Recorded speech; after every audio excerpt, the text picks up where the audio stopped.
A deep dive into Schradieck number 1.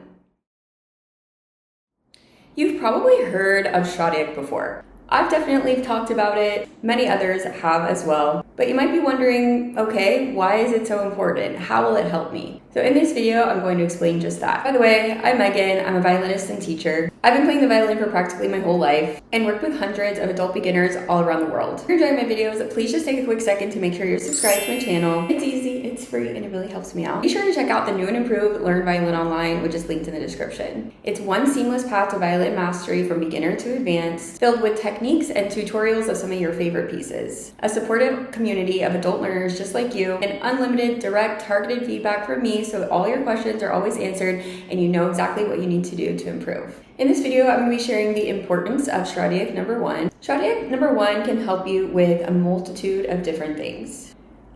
First off is your hand frame. So hand frame simply refers to the shape of your hand, wrist, and fingers. An ideal hand frame looks something like this. You can see that my wrist is straight, meaning that it is in line with my forearm. My fingers are all very curved and rounded and placed on the tip and the inside corner. My thumb is basically right across from my first finger, maybe a little bit higher. However, I do believe you can slightly play around with the placement of your thumb depending on your hand size. If you have a smaller hand, you might find it helpful to move your thumb closer to your second finger. And my thumb is not too high, right? I'm not really gripping the instrument. I'm touching the instrument on the side of my pad. So a lot of times when students play this exercise for the first time, here's what happens.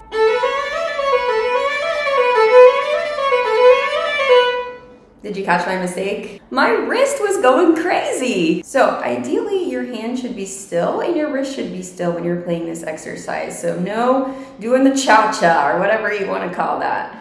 To help find your ideal hand frame where all of your fingers feel comfortable, it's helpful to work backwards. So find your fourth finger first and then go to 3, 2, and 1. So find 4, see where your thumb is, where you can comfortably place it with your wrist straight. Then you can go back to 3, 2, and 1. And that is where you want to keep your hand and your wrist the entire time.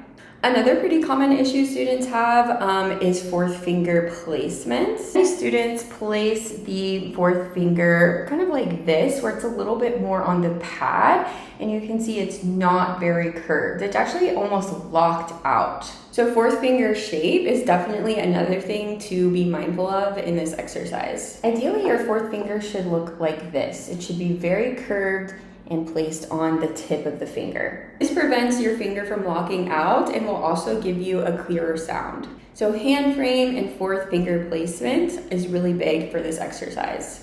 Another thing to be mindful of in this exercise is keeping your fingers down and keeping them close to the string. So obviously our goal is to be as efficient with our movements as possible. And if we're unnecessarily lifting our fingers off the string, we're not doing that. So it wouldn't make sense to play,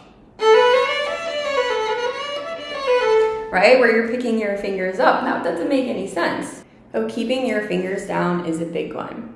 Additionally, you don't want your fingers flying all over the place. This exercise ultimately is meant to be played at a fast pace, and whenever you're playing fast, every little millisecond counts. So if your fingers are flying way away from the fingerboard, that's going to cost you time and you're not going to be able to play it as fast as you like. So keeping your fingers down when possible and keeping your fingers close to the string, yes, even your fourth finger, are important in this exercise too. Another thing this exercise targets is finger independence. Finger independence just means that your fingers are strong and can move by themselves. This primarily shows up in the latter half of the exercise, starting around line 6. And you have a lot of going back and forth between different fingers and your floor. So your fingers need to be strong and independent in order to do so. Practicing this exercise will also make your fingers just stronger in general. So if you have the issue of your fourth finger locking out, not being placed on the tip, that's really a strength issue, and it's one of the great things that you can work on in this exercise. Another great benefit of this exercise is speed. As I mentioned, it is meant to be played rather quickly and can help you increase the overall speed that you're able to play. Another secret benefit of this, well, I don't know if it's a secret exercise, but you can practice this exercise in different finger patterns. So obviously it's written in the key of A major with this finger pattern, your 2 and 3 touching, but you can also play it with the low second finger. You can play it with the low first finger. You can play it with a high third finger.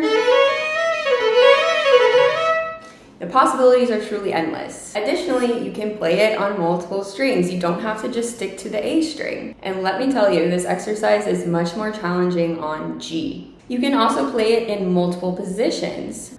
Obviously, it might sound a little bit strange because like the open string going to a different position, but that's okay. It can help you learn the distance, the finger spacing in different positions, improve your intonation in different positions, help you improve your hand frame in different positions, make sure your thumb is in the right spot. Another great benefit of this exercise is actually bow control and bowing. Obviously, the ultimate goal is to play every line within one slur, so that's a lot of notes. So your left hand is obviously going to be going rather quickly, and then your right hand actually has to be moving slowly. We also want to make sure that our bow is moving evenly, meaning that we're not like using a lot of bow at the beginning and then only having like that much bow for the second measure. The bow should be moving evenly, slowly, and smoothly. So truly, it's a super versatile exercise, and it's one of my favorites to warm up with. If you like this video, please make sure you're subscribed to my channel and let me know what exercise or piece I should do a deep dive for next.